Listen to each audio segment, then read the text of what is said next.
So apparently, Buckingham Palace is now open for business. So people will be able to visit the palace,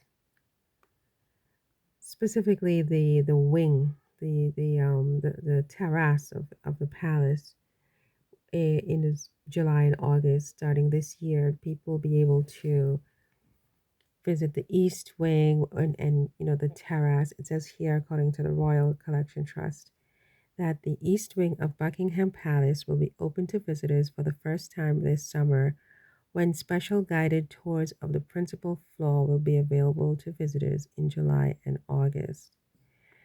Yeah, so that sounds really exciting, doesn't it? But the problem is that it's really for the elite and for the financially for high flyers, big spending high flyers, because, no low income riffraffs need show up. It doesn't say that in the brochure, but it does say that people speak. I have come to understand in life is that speech is more than just what you say. It's so much more than what you say. You have to read the fine print. You have to read between the lines because people speak on many different levels.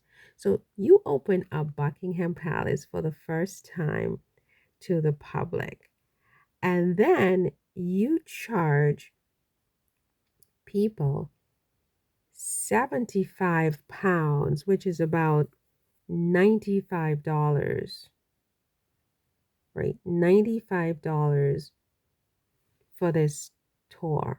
$95, I said, right? When you do that, you are clearly saying that poor people are not welcomed. Low income people are not welcomed. And that's exactly why they would put the price at this this level, because they are trying to weed out people and keep people out. They don't want certain people in their residence, right? This is for the elite. This is for people who actually have jobs and disposable income. It's not for people who don't have disposable income. And those types of people tend to be disproportionately certain ethnicities. We all know this, right? And they know this very well. So they put the price at a level where you can't go even if you wanted to. Even if you wanted to. I mean, a lot of these people don't even want to go, but even if they wanted to go, they can't go. Otherwise, they have to sacrifice their rent, they have to sacrifice their bus passes, you know, they have to sacrifice groceries just to be able to afford to make this tour. I think it's very clever. You they have a right to exclude who they want, and they do it without saying that you're not, they don't expressly say that certain types of people are not part of the invited guest clientele.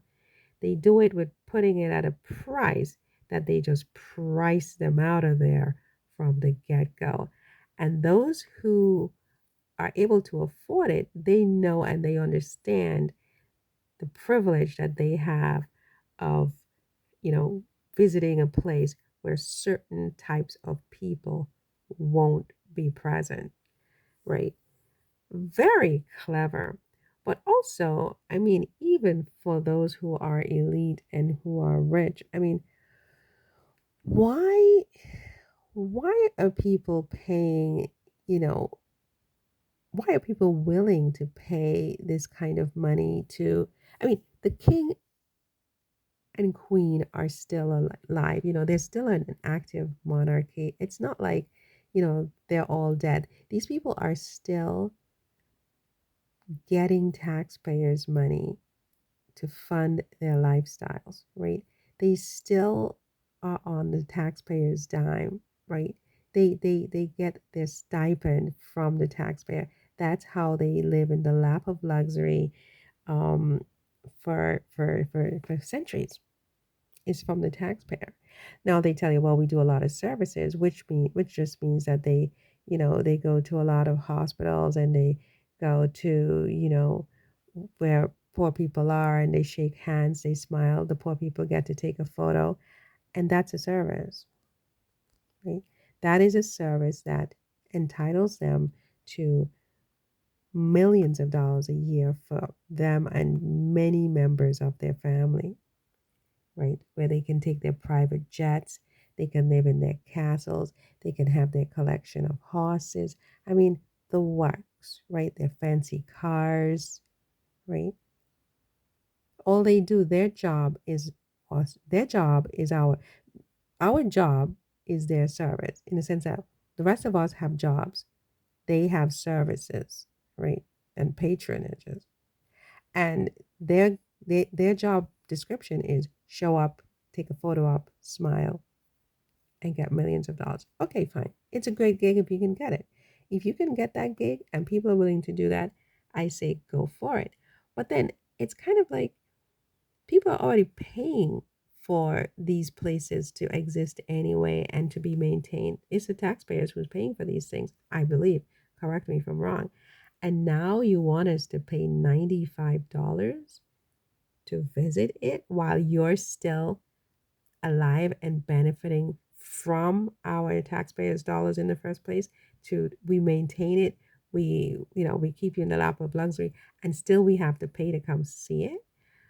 To me, it's a lot. It's a whole lot, but it's just me.